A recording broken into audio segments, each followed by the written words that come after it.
Welcome back, everyone. Today, looking at lesson 143. My mind holds only what I think with God. 125. In quiet, I receive God's word today. 126. All that I give is given to myself. That first line, my mind holds only what I think with God. This suggests fundamental alignment. Maybe it's even our natural state. And the other two lines point the way. Receiving in quiet. And the whole principle that giving comes back to you. That's how we find and live that alignment. So lesson 125, the quietness. It's like the prerequisite. It really is. That inner stillness, that stepping back from the usual mental chatter, that's where you can actually receive something different. It's like trying to listen to subtle music with a jackhammer going outside. You need to quiet the noise first. Yeah, a good analogy. The Course talks about the ego's voice. Fear, judgment, attack thoughts. That's the noise. Finding quiet isn't about emptying the mind completely. Not necessarily stopping all thought. It's more about creating space, making room to hear that other voice. The voice for God, the voice of peace, clarity. Okay, and then lesson 126, all that I give is given to myself. Shows the direct result of choosing that quieter, more loving voice. When you act from that place, extending love, offering forgiveness, it's not just something you do for someone else out there. Yeah. It directly affects your own inner state, your own peace.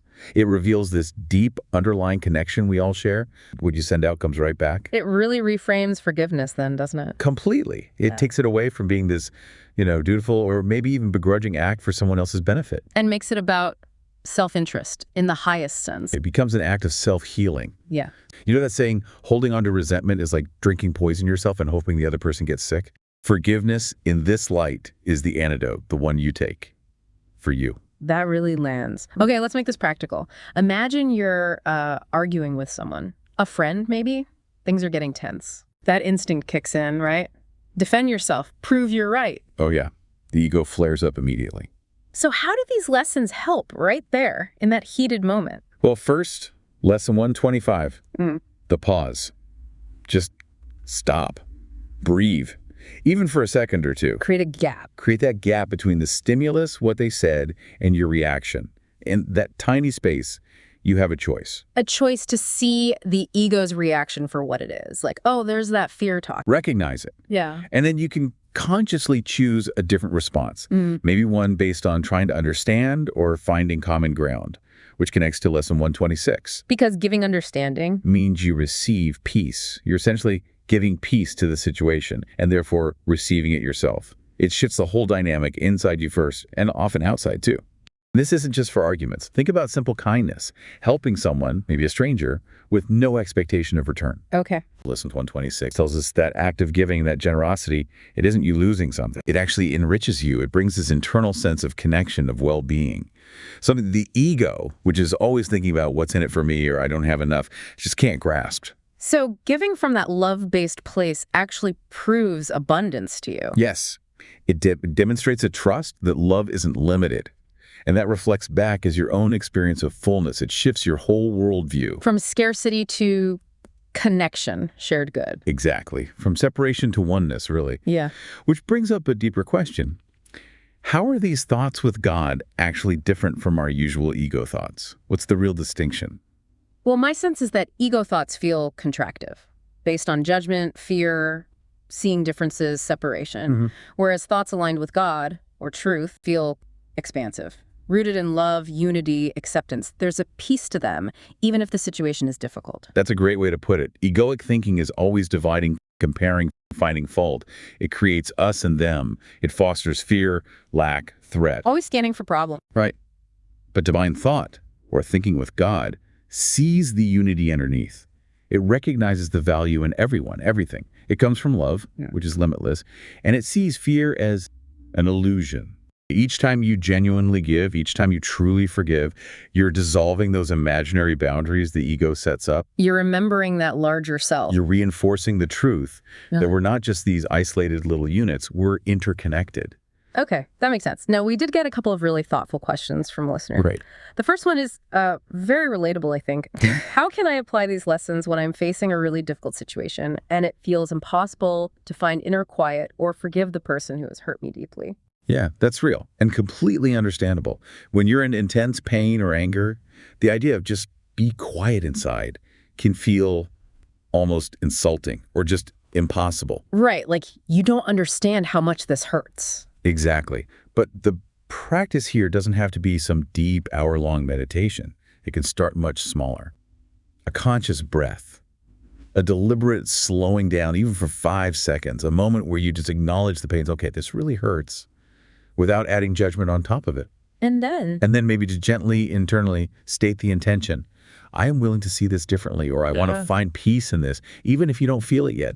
The willingness itself is huge. And the forgiveness part when it feels impossible. Again, it's crucial to remember what the Course means by forgiveness. It's not saying what happened was okay. It's not condoning bad behavior. It's not necessarily reconciliation. It's about releasing the grip that the anger, the resentment, the pain has on your mind, your heart, your life. It's poison, remember?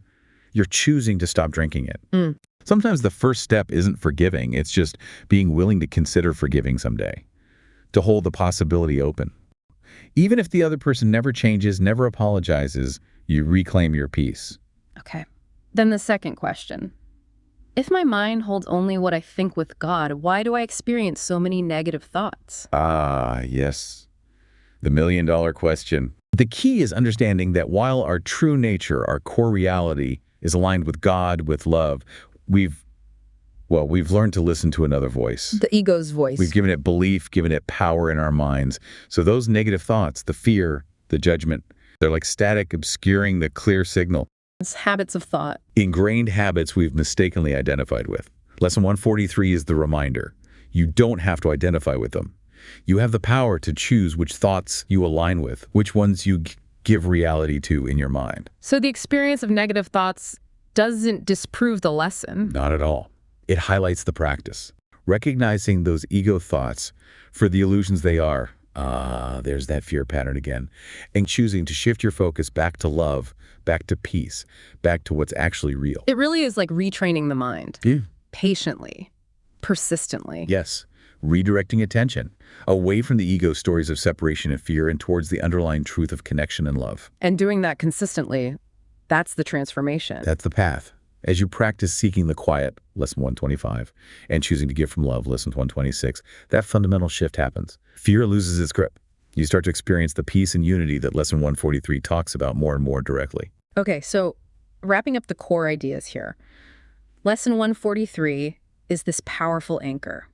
It tells us our minds, at their core, are meant to hold thoughts of love and truth. And that the way to that is through finding inner quiet to receive guidance. And understanding that giving love, forgiveness, understanding isn't a loss, but actually how we receive those very things ourselves, reinforcing that deep connection we share. Beautifully put. And tomorrow we'll build right on this with lesson 144. What's the focus there? It goes deeper into embracing that peace, really internalizing that only God's love is real, and letting go of all the other illusions we cling to. Sounds like the next logical step. We really hope you'll keep reflecting on these ideas from today's lesson, see how they show up for you. There's so much depth here. Maybe just take a moment right now, wherever you are. Gently repeat the affirmation. My mind holds only what I think with God. Just feel into that for a breath or two. See what peace arises, even subtly. Thank you so much for joining us for this deep dive today. Yes, thank you. It's always good to explore these review lessons together. Absolutely. And remember, if you want to share your own experiences, your insights, or maybe ask a question for a future discussion, you can send a message to ACIM, that's ACIM, at theworldharmonyproject.org. Or find us on TikTok, too. We're at the World Harmony Project. Great! Keep up the practice, everyone. We'll be back tomorrow for lesson 144.